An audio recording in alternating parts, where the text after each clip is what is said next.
ఒక భక్తుడికి ఇంకో భక్తుడి గురించి తెలుస్తుంది, వాడు నిజమైనటువంటి భక్తుడు అవునా కాదన్నట్టు. భగవంతుడికి తెలుస్తుంది, గురువు గారికి కూడా తెలుస్తుంది. గురువు గారికి కూడా ఎవరు ఎంత భక్తిలో ఉన్నారనేది ఆ మాత్రం తెలియకుండా ఉంటుందా?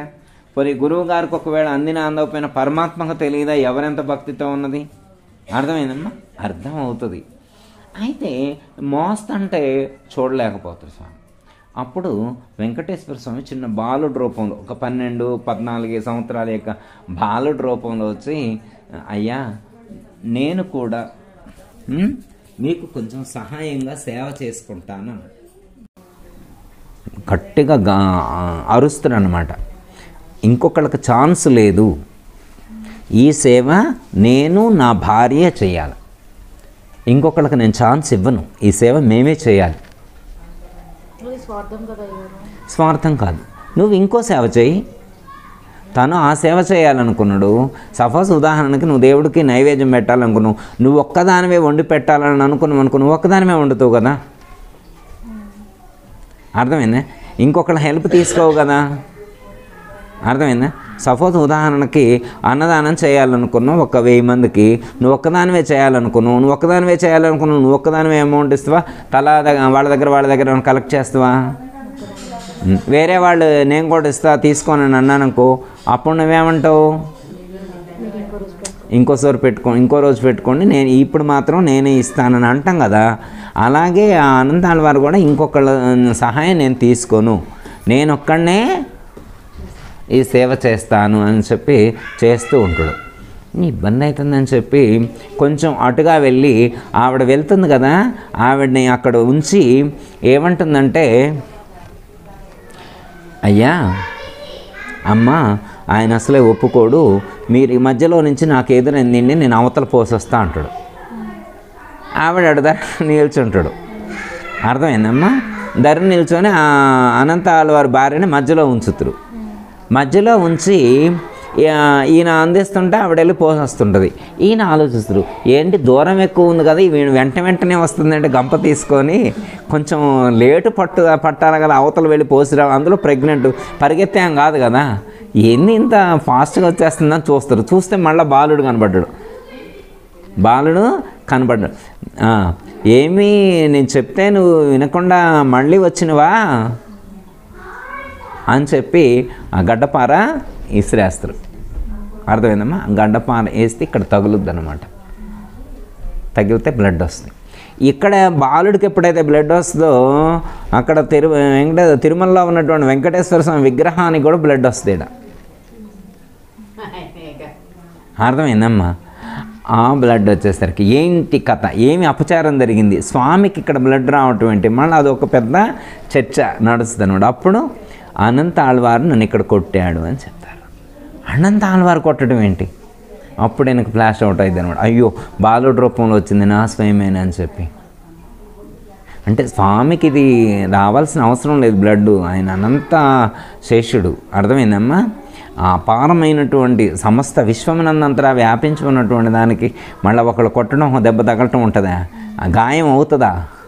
కాదు. కానీ అది తీసేసుకోవచ్చు కూడా. కానీ ఏమిటంటే ఇది నా భక్తుడు నాకు ఇచ్చినటువంటి ఒక గుర్తుగా మిగిలిపోవాలి. అంటే చాలామంది అంటారు, మరి ఇక్కడ మచ్చ పడితే గ్లామర్ దెబ్బతింటుంది కదా.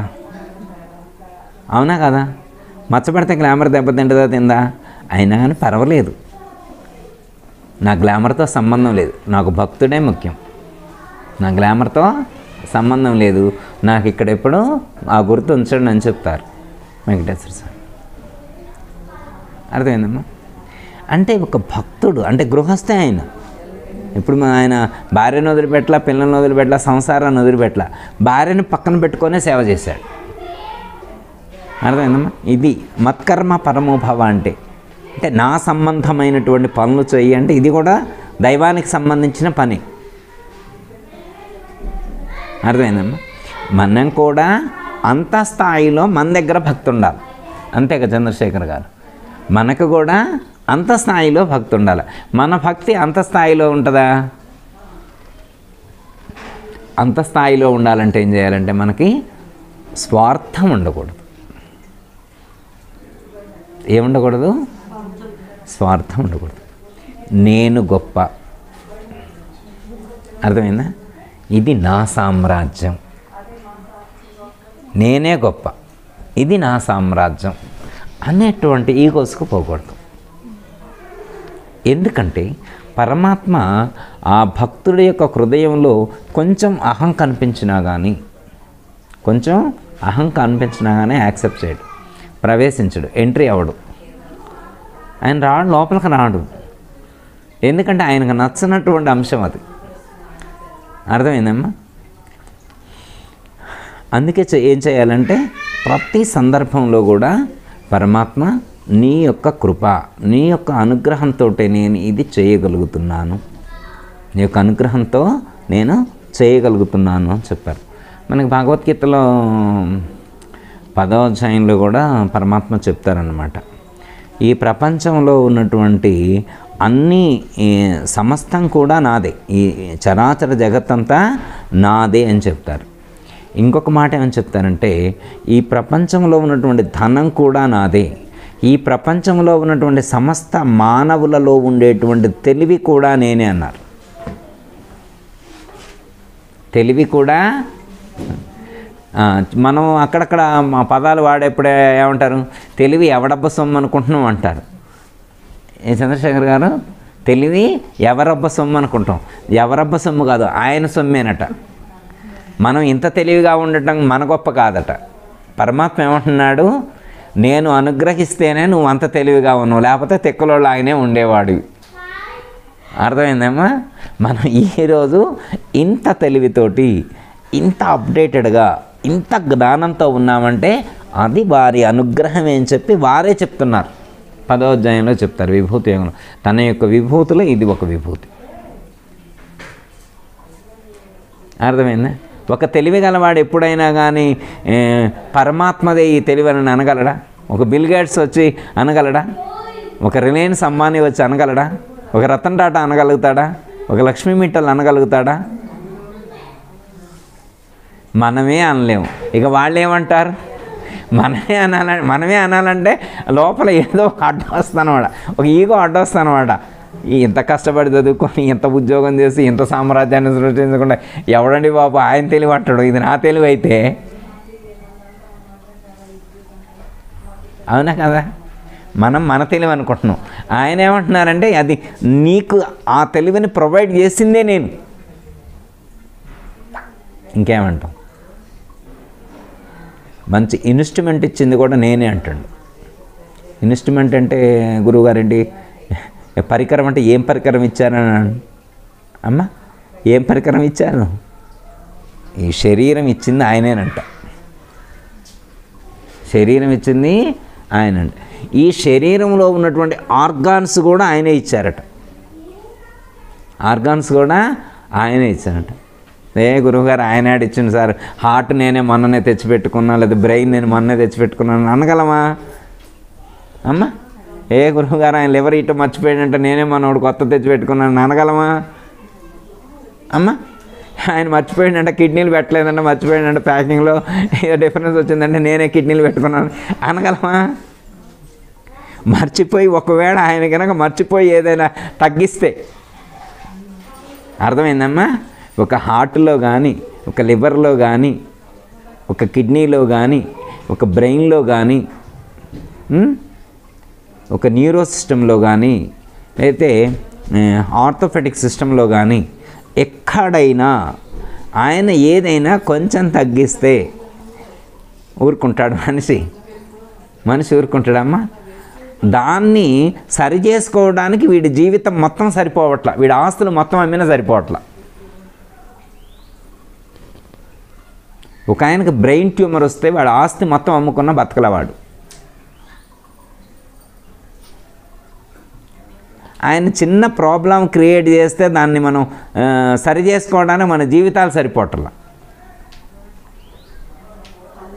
మరి మంచిది ఇచ్చినట్టేనా కాదా అమ్మ? మంచి శరీరం ఇచ్చినా లేదా? ఇన్స్ట్రుమెంట్ బాగానే ఉందిగా.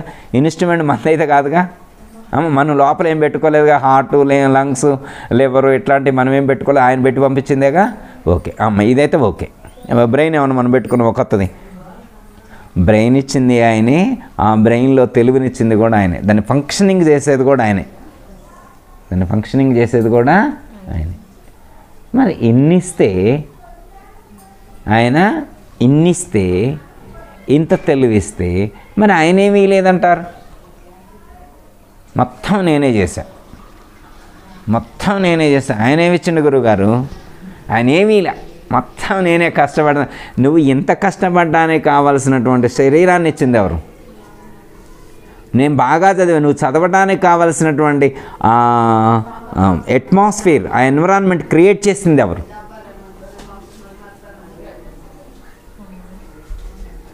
అర్థమైందమ్మా?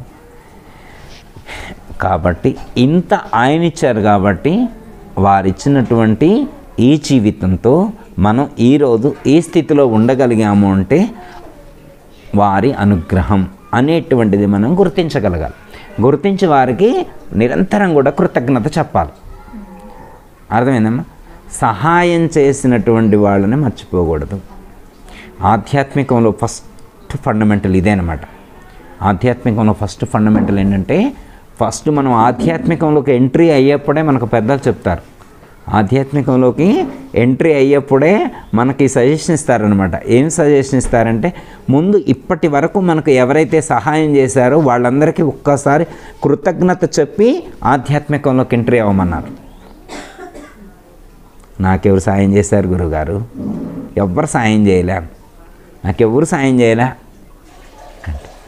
మనకు ఎంతోమంది సహాయం చేస్తేనే ఇలా ఉన్నాం, ఎంతోమంది సహాయం చేస్తేనే ఇలా ఉన్నాం. కాకపోతే వాళ్ళందరూ సహాయం చేసిన విషయం మనకు తెలియదు, వాళ్ళందరూ అంత సహాయం చేసిన విషయం మనకి తెలియదు. చిన్న ఎగ్జాంపుల్ ఒకటి చెప్తాను. ఇప్పుడు మీకు జ్వరం తగిలిందమ్మా, డోలో కొనుక్కొచ్చి వేసుకున్నాం, ఒక ట్యాబ్లెట్ కొనుక్కొచ్చుకొని వేసుకున్నాం. ఆ ట్యాబ్లెట్ ఎక్కడ తయారైంది? చంద్రశేఖర్ గారు పనిచేసే కంపెనీలో తయారైంది అనుకోండి, రెడ్డి ల్యాబ్లో తయారైంది అనుకోండి. మరి ఆ ట్యాబ్లెట్ తయారు కావడం, దాన్ని తయారు చేయాలంటే ముందు దాంట్లో కాంబినేషన్ ఏముండాలి అనేటువంటి ఒక సైంటిస్ట్ డిసైడ్ చేయాలి కదా.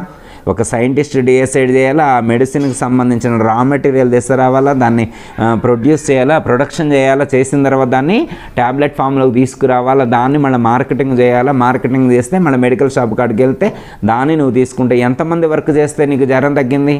ట్యాబ్లెట్ వేసుకోగానే. మరి ట్యాబ్లెట్ వేసుకొని నువ్వు జ్వరం తగ్గించుకుంటే, నేను డబ్బులు పెట్టి కొనుక్కోను, నువ్వు డబ్బులు పెట్టి కొనుక్కుంటూ వాళ్ళంతా ప్రొడక్షన్ చేస్తేనే కదా నీకు వచ్చింది. అంటే ఆ ఒక్క ట్యాబ్లెట్ తయారంట కావడానికి ఎంతమంది హెల్ప్ చేశారు నీకు? మరి నీకు జ్వరం ఊరికనే తగ్గిందా? వాళ్ళందరూ హెల్ప్ చేస్తే నీకు జ్వరం తగ్గింది. కాబట్టి వాళ్ళందరికీ నమస్కరించాలి. ఓకే. ల్యాప్టాప్ పట్టుకుని, ల్యాప్టాప్ నువ్వు తయారు చేసినవా? వాడు తయారు చేయకపోతే నువ్వేం జాబ్ చేసేదానివి? ఫోన్ వాడేవాడు ఫోన్కి నమస్కారం చేయాలి, ల్యాప్టాప్ వాడేవాడు ల్యాప్టాప్కి నమస్కారం చేయాలి. అవి వాళ్ళు ఎంతో కష్టపడి తయారు చేస్తే మనం వాడుకోగలుగుతున్నాం. అంటే ఈ ప్రపంచంలో అప్పుడు ఏమని చెప్పాలంటే, పరమాత్మ ఈరోజు నేను ఈ క్షణం ఈ స్థితిలో ఉన్నాను అంటే నాకు సహాయంభూతంగా ఉన్నటువంటి ప్రతి ఒక్కరికి కూడా నేను కృతజ్ఞతలు చెప్తున్నాను, నమస్కరిస్తున్నానని చెప్పాలి. అర్థమైంది? మనం ఇడ్లీ తెచ్చుకొని తింటాం, ఈజీ అనుకుంటాం, ఇడ్లీ తెచ్చి దాన్ని ఎంత బ్యాక్గ్రౌండ్ ఎంతమంది వర్క్ చేస్తే నీకు ఇడ్లీ వచ్చి చేతిలో పడ్డాయి, నోట్లోకి పోతుంది ఇడ్లీ. స్వీట్ షాప్కి వెళ్ళి స్వీట్ తెచ్చుకుని నేను డబ్బులు పెట్టి కొనుక్కున్నాగా అంటున్నావు, వాడి రుణం నేను చెల్లిస్తానాగా అంటున్నావు. రుణం చెల్లిస్తే తీరేది కాదు. రుణానికి అంటే మనం తీసుకుని వాళ్ళ సేవకి ఫలం లేదు, సేవకు కాస్ట్ కట్టడం అనేటువంటిది లేదు. సేవ అనేటువంటిది అమూల్యమైనటువంటిది. జస్ట్ వాళ్ళు జీవించటం కోసం, వాళ్ళ జీవన అవసరాల కోసం ఒక కాస్ట్ పెడితే తీసుకుంటున్నాం తప్ప ఆ కాస్ట్ అది సరిపోయినటువంటిది కాదు. ఇంకా హయ్యెస్ట్ హెల్ప్ చేస్తున్నాడు. ఇంకోటి చెప్తా నీకు, గాలి ఏమన్నా పీల్చుకుంటున్నారా? గాలి అమ్మ పీల్చుకుంటున్నారా గాలి? అమ్మయ్య, గాలి ఎవరు తయారు చేశారు? అది వెంకటనారాయణ తయారు చేస్తుంటాడు కదమ్మ గాలి. అనేది మీ అమ్మ చేస్తుంటుంది కదా మ్యానుఫ్యాక్చరింగ్ కాదా? ఓకే. మరి అది ఎవరు తయారు చేశారు గాలిని? మరి ఎందుకు పీల్చుకుంటున్నావు? నువ్వు ఎవరో తయారు చేసింది నువ్వెందుకు పీల్చుకుంటున్నావు? అయ్యో అదెందుకు గురువుగారు గాలి పీల్చుకో, మంచినీళ్ళు తాగుతున్నావా? మంచినీళ్ళు అవి ఎవరు తయారు చేశారు? తయారయ్యేది ఏంది గురువుగారు? మా ప్లాటు, మేము బోరేస్తే నీళ్ళు వచ్చినాయి, మా నీళ్ళు నేను తాగుతున్నాను. భూమి లోపల ఎవరు పెట్టారు? బోరు నీది అయ్యి ఉండొచ్చు, నీళ్ళు భూమిలో ఎవరు పెట్టారు? అయితే మీ నాయనమ్మ కానీ తాతయ్య కానీ పెట్టలేదుగా. ఓకే, మరి ఇంకెవరు పెట్టారు? రాధమ్మ గారు ఏమైనా పెట్టుంటుంది అంటారమ్మా? రాధమ్మ గారు కూడా పెట్టరుగా. గాలి నో మ్యానుఫ్యాక్చరింగ్, మనం వాటర్ నో మ్యానుఫ్యాక్చరింగ్, సూర్యుడు చంద్రుడు టెంపరేచర్. అదెందుకు గురువుగారు టెంపరేచర్? నాకెందుకు? నాకు టెంపరేచర్ ఎందుకంటే ఈ టెంపరేచర్ కాదమ్మా ఉండాల్సింది, బయట ఉండే టెంపరేచర్ కాదు. అర్థమైందా? లోపల టెంపరేచర్ ఒకటి ఉంటుంది. లోపల టెంపరేచరు ఒకటి ఎప్పుడు నార్మల్గా ఉంటుందన్నమాట. దాన్ని అగ్నిభూతం అంటారు. ఎంత ఉండాలి మనకి టెంపరేచరు? 90. టెంపరేచర్ ఎంత ఉంటుంది? 32 టెంపరేచర్ ఉండాలని. అంటే మనకి ఇంత టెంపరేచర్ ఉండాలని చెప్పి అర్థం, మనం ఏమైనా క్రియేట్ చేసిందా అది? అర్థమైందమ్మా. ఇవన్నీ మరి వినియోగించుకుంటున్నాం కదా, మరి ఎవరు తయారు? మరి వాడు కనీసం వాడుకున్నప్పుడు వాళ్ళకి కృతజ్ఞత అని చెప్పాలా వద్దా? మనం ఎవరికి థ్యాంక్స్ తెలుసమ్మా? మీరు బస్ ఎక్కారనుకో, జస్ట్ 10 నిమిషాలు డిస్టెన్స్ ఉన్నప్పుడే అమ్మ కూర్చోమ్మా అని సీట్ ఇచ్చిండు. థ్యాంక్స్ అండి, థ్యాంక్స్ అంకిల్, థ్యాంక్స్ బ్రో అంటాం. 10 నిమిషాలు జర్నీ చేసినోడికే థ్యాంక్స్ చెప్తే, ఇప్పుడు 20 ఇయర్స్ 30 ఇయర్స్, నేనైతే 50 ఇయర్స్ నుంచి కూడా గాలి పీల్చుకుంటున్నా.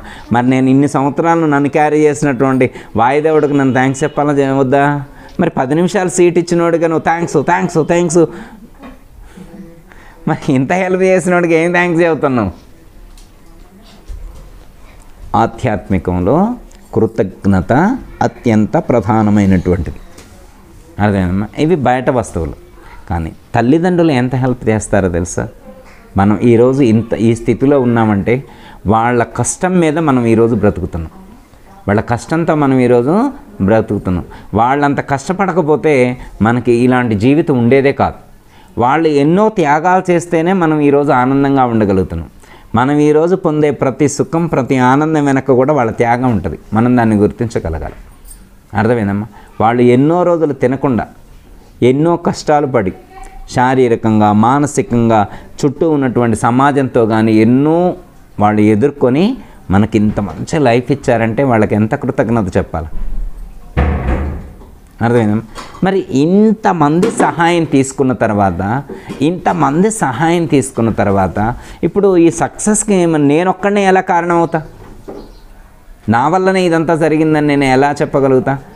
నువ్వు ఒక బుక్ చదువుకున్నావమ్మా, నువ్వు ఎగ్జామ్లో పాస్ కావడానికి. ఆ బుక్ ఎవరు రాశారు? నువ్వు రాసావా? మరి ఎవరు రాసిన బుక్ చదివి నువ్వు పాస్ అయితే ఆ నాలెడ్జ్ నీదే అవుతుందా? మరి నేను తెలివి ఎక్కడి నుంచి వచ్చింది? నాకు ఆ తెలివి ఎక్కడి నుంచి క్యారీ చేసినావు? వేరే బుక్లోది ట్రాన్స్ఫర్ చేసుకున్నావు, క్యారీ చేసుకున్నావు. వేరే వాళ్ళు తెలివిని నువ్వు వాడుకుంటున్నావు. మరి నేను తెలియగలవాడినా? వేరే వాళ్ళ తెలివి అది? గురువుగారు నీకు తెలియట్లేదు, వేరే వాళ్ళ తెలివిని వాడుకోవడం కూడా తెలివిగలవాడ లక్షణం. అయితే ఇక్కడ ఏమంటున్నారంటే ఈ ప్రపంచం మనం జీవించటానికే ఉంది. ఈ ప్రపంచం పరమాత్మ ఏమంటున్నారంటే ఈ ప్రపంచాన్ని వినియోగించి నువ్వు ఆనందంగా జీవిస్తే అంతే సంతోషం అంటున్నారు. పరమాత్మ ఏమంటున్నారంటే ఈ ప్రపంచాన్ని వినియోగించుకొని నువ్వు ఆనందంగా జీవిస్తే ఐఆమ్ ఓకే. కానీ నీవు ఆనందంగా జీవించేటువంటి సందర్భంలో నీ చుట్టూ ఉన్నటువంటి వాళ్ళని ఏమన్నా ఇబ్బంది పెడతానేమో గుర్తించు. నీ చుట్టూ ఉండేటువంటి వాళ్ళకి ఇబ్బంది కలగకుండా, ఆటంకం కలగకుండా, వాళ్ళకు దుఃఖం కలగకుండా నీ యొక్క ఆనందానికి సంబంధించిన బాటలు నువ్వు వేసుకో. I'm okay, done. కానీ అలా ఎలా ఎంతమంది ఉన్నారు? అర్థమైందమ్మా? అది గుర్తించాలి. ఆధ్యాత్మికం అంటే ఏంటంటే మనకు ఎవరైతే సహాయం చేశారో వాళ్ళకు కృతజ్ఞత చెప్పాలి. మనం వెళ్ళేటువంటి బాటలో మన చుట్టూ ఉండేటువంటి వాళ్ళు కూడా ఆనందంగా జీవించడానికి కావలసినటువంటి వాతావరణాన్ని కల్పించుకుంటూ ముందుకు వెళ్ళాలి. ప్రపంచం మొత్తాన్ని వాడుకుంటారు. శ్రీకృష్ణ పరమాత్మ ఏమని చెప్తారంటే అమ్మ, ఈ ప్రపంచంలో నలుగురికి మంచి జరిగే దానికోసం ఎంత చిన్న పని చేయడానికైనా నువ్వు వెనకాడొద్దని చెప్పారు. చాలామంది చిన్న చిన్న పనులు చేయాలంటే గిల్టీ ఫీల్ అవుతారు. మనలాంటి వాళ్ళమైతే ఇంకా నాకు తెలుసు. అయితే ఇక్కడ ఎగ్జాంపుల్ నేను పరమాత్మదే చెప్తాను అనమాట. ఎగ్జాంపుల్ ఒకటి, ఇప్పుడు కౌరవులు ఉన్నారు కమ్మా, కౌరవులందరినీ చంపాలంటే పరమాత్మ ఒక సంకల్పం చేస్తే చచ్చిపోరా వాళ్ళందరూ? పోరమ్మా? సుదర్శన చక్రాన్ని వదిలిపెట్టి ఒకసారి చూసుకొని రాపో కౌరవుల సంగతి అంటే చూసుకొని రాదమ్మా? వస్తారాదా? వస్తే. కానీ పరమాత్మ అలా సుదర్శన చక్రాన్ని వదిలిపెట్టల. అర్థమైందా? పరమాత్మ కాన్సెప్ట్ ఏంటంటే అర్జునుడితోటే వాళ్ళని చంపించాడు మనం నేర్చుకోవటం కోసం. అంత శక్తి సామర్థ్యం ఉన్నటువంటి వాడు, అంత మహిమ ఉన్నటువంటి వాడు, అంత బలం ఉన్నటువంటి వాడు, సాక్షాత్తు దేవాది దేవుడైనటువంటి భగవానుడే అర్జునుడి యొక్క సహాయం తీసుకున్నాడు. దేనికోసం? ధర్మాన్ని స్థాపించటం కోసం. దేవుడే అర్జునుడి హెల్ప్ తీసుకున్నాడు సహాయం చేయటం కోసం. అర్థమైందమ్మా? మనం ఒక 10 మందికి మంచి జరగడం కోసం ఎవరి హెల్ప్ తీసుకోవడం కోసమైనా మనం వెనకాడాల్సినటువంటి అవసరం లేదు, ఫెయిల్ అవ్వాల్సినటువంటి అవసరం లేదు. ఓకే. అయితే మనం వినియోగించుకునేప్పుడు మనం సరిగ్గా మన బలాన్ని వినియోగించుకుంటున్నామా లేదా అనేటువంటిది కూడా మనం గుర్తించాలి. మనకెప్పుడు ఒక ఎగ్జాంపుల్ ఒకటి చెప్తూ ఉంటారనమాట. అక్కడ ఒక పెద్ద స్టోన్ ఉంటుందన్నమాట, పెద్ద రాయి ఉంటుందన్నమాట, బండరాయి, నల్ల బండరాయి ఉంటుంది. అది అడ్డుగా ఉంటుందన్నమాట. తండ్రి ఏమంటాడంటే, నాన్న అది అడ్డుగా ఉంది, దాన్ని కొంచెం పక్కకు తొలగించు అంటాడు. ఒక తొలగిస్తా అంటాడు. కొంచెం పుష్ చేస్తాడు, పోదు. అప్పుడు తండ్రి ఏమంటాడు, నీ బలం మొత్తం వినియోగించు అంటాడు. నీకు ఎంత బలం ఉందో అంత బలం వినియోగించంటాడు. మళ్ళీ గట్టిగా నెడతాడు, మళ్ళీ పోదు. దాని ఈ వల్ల అవ్వట్లేదు, ఇది కదలట్లేదు అంటాడు. కాదు నాన్న నీ బలం మొత్తం వినియోగించంటాడు. మళ్ళీ పుష్ చేస్తే మళ్ళీ కదల, నా వల్ల అవ్వట్లేదు అంటాడు. నీ బలం మొత్తం వినియోగించావా అంటాడు. వినియోగించాను అంటాడు. మొత్తం వినియోగించావా? మొత్తం వినియోగించాను అంటాడు. అప్పుడు తండ్రి అంటాడు, నువ్వు నీ బలం మొత్తాన్ని వినియోగించలేదు. అదేంది, ఇంతకంటే బలం నా దగ్గర లేదంటాడు. నాయన అది కాదు చిన్న, నేను చెప్తారా అని చెప్పి, ఇదిగో మీ అన్న, ఇగో మీ తమ్ముడు, నేను, మీ బాబాయ్, మీ పెదనాన్న, మీ మేనమామ, వీళ్ళందరూ నీ బలమే కదా. వీళ్ళలో ఏ బలం వాడు నువ్వు? వీళ్ళందరూ నీ బలం కదా, నువ్వు ఒక్కడవేనా? ఈ అందరి బలం తీసుకో. అందరి బలం అవసరమా? వాళ్ళన్నే భీముడిలాగా ఉంటాడు, వెళ్ళి ఒక చేత్తో నెట్టిండు. అర్థమైనా? అయితే పక్కన వాళ్ళని బలంగా తీసుకోవడానికి ఇష్టపట్టాల.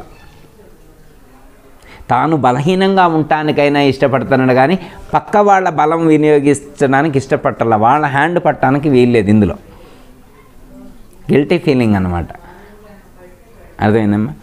మనం సక్సెస్ అవటానికి ఎవరి బలాన్నైనా స్వీకరించడానికి సిద్ధంగా ఉండాలి.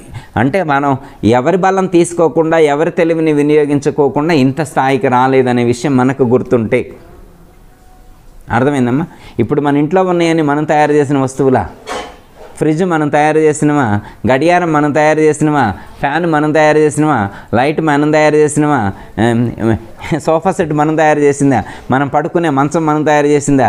బెడ్ మనం తయారు చేసిందా? మరి ఇవన్నీ వాడుకుంటున్నావా లేదా వేరే వాళ్ళు ఏమైనా తీసుకొచ్చి? ఇంత ప్రపంచం మొత్తాన్ని వాడుకుంటున్నావు, నేను ఎవరిని వాడుకోవట్లేదు అంటాం. ఓకే.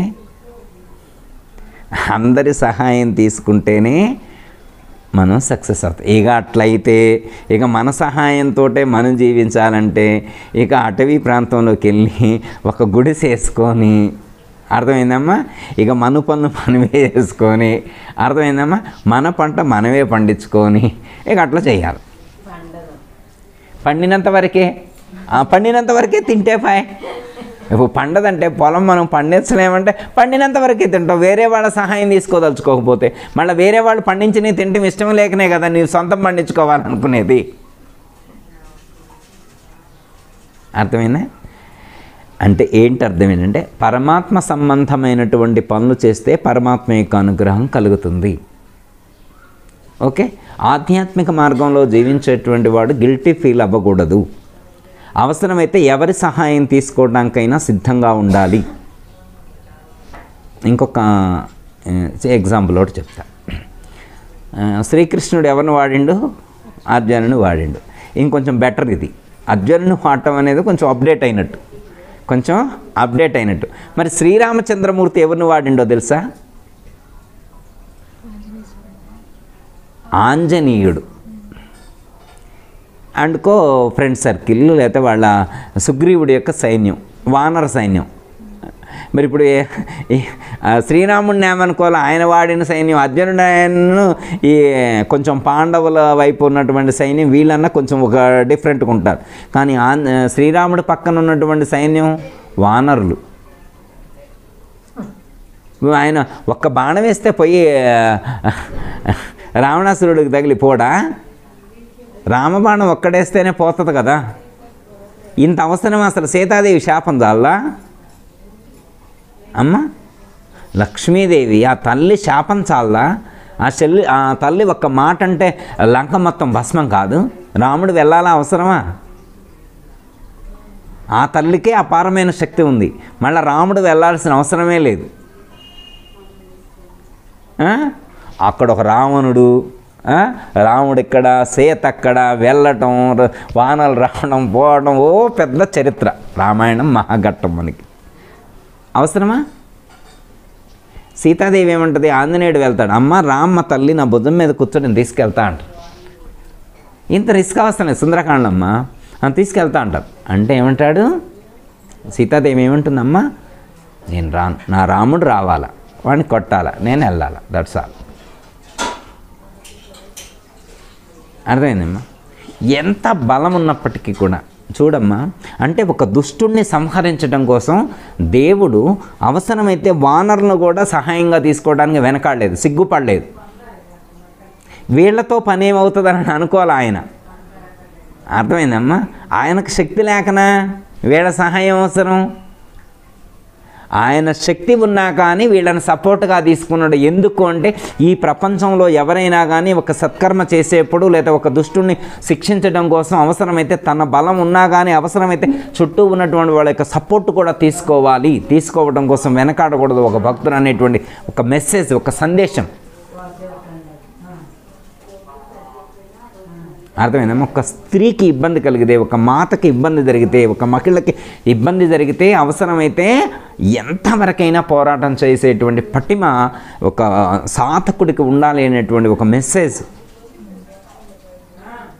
అర్థమైందమ్మా? ఎంతో శక్తి సామర్థ్యాలు ఉన్నటువంటి ఆంజనేయుడు ఒక్కడు చాలు. ఆ వెళ్ళినప్పుడే వేసేసి రాగలడు రావణుని కూడా. రాముడు వెళ్ళాల్సిన అవసరం లేదు. అర్థమైందమ్మా? అంటే శ్రీరామచంద్రమూర్తి యొక్క లక్ష్యం వేరు. అర్థమైందమ్మా? తను చేయటం కాదు, తన చుట్టూ ఉన్న వాళ్ళతో చేయించాలి. ఇది దైవం యొక్క లక్ష్యం. అర్థమైందమ్మా? దైవం మనకేమీ సజెషన్ ఇస్తున్నాడంటే తను చేయటం కాదు, తన చుట్టూ ఉన్నటువంటి వాళ్ళతో చేయించాలి. అర్థమైంది? మనం చేయాలి, వారి లక్ష్యం అది. అర్థమైందమ్మా? మరి మనం చిన్న చిన్న పనులు చేయడానికి, ఒకళ్ళ హెల్ప్ తీసుకోవడానికి వెనకాడాల్సిన అవసరం లేదు. చిన్న ఎగ్జాంపుల్ ఇంకొకటి చెప్తా. మనకి వైరాలో కానీ ఇక్కడ ఆశ్రమంలో కానీ ఏమైనా పూజలు జరుగుతున్నాయి అనుకోమ్మా, అందరి యొక్క సహాయం తీసుకునేవాళ్ళు. అర్థమైందమ్మా? అందరి యొక్క సహాయం తీసుకునే పూజా కార్యక్రమానికి అందరి యొక్క సహాయం తీసుకునేవాళ్ళు. ఒకసారి ఒక ఆయన వచ్చి నేను ఒక్కడనే ఇస్తా అన్నాడు. ఈ ఖర్చు మొత్తం ఒక్కడనే పెట్టుకుంటే ఇంకెవరి దగ్గర తీసుకునే పని లేదన్నాడు. గురుగారు ఒప్పుకోలే, సీతమ్మ గారు కూడా ఒప్పుకోలే. నువ్వు ఇస్తే ఇవ్వు, కానీ అందరి సహాయం కూడా తీసుకుంటాం. ఎందుకంటే ఒక దైవ కార్యక్రమం జరిగేప్పుడు అందరి యొక్క రూపాయి కలవాలన్నమాట. సమిష్టిగా జరగాలి. అది ఒక్కడితో జరగకూడదు, ఒక్కడి వల్లే జరుగుతుంది అనేటువంటిది కాదు. సమిష్టి కృషితో అది నడుస్తుంది అనేటువంటి కాన్సెప్ట్. ఓకే. ఏమర్థమైందండి మనకి? దైవానుగ్రహం కావాలి అంటే దైవ సంబంధమైనటువంటి సత్కర్మలు మనం చేయాలి. ఏది దేవుడికి సంబంధించిన సత్కర్మ? ఇప్పుడు ఆంజనేయుడు ఏం చేసిండు?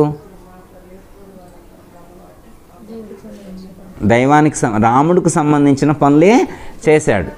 అందరికీ జై గురు.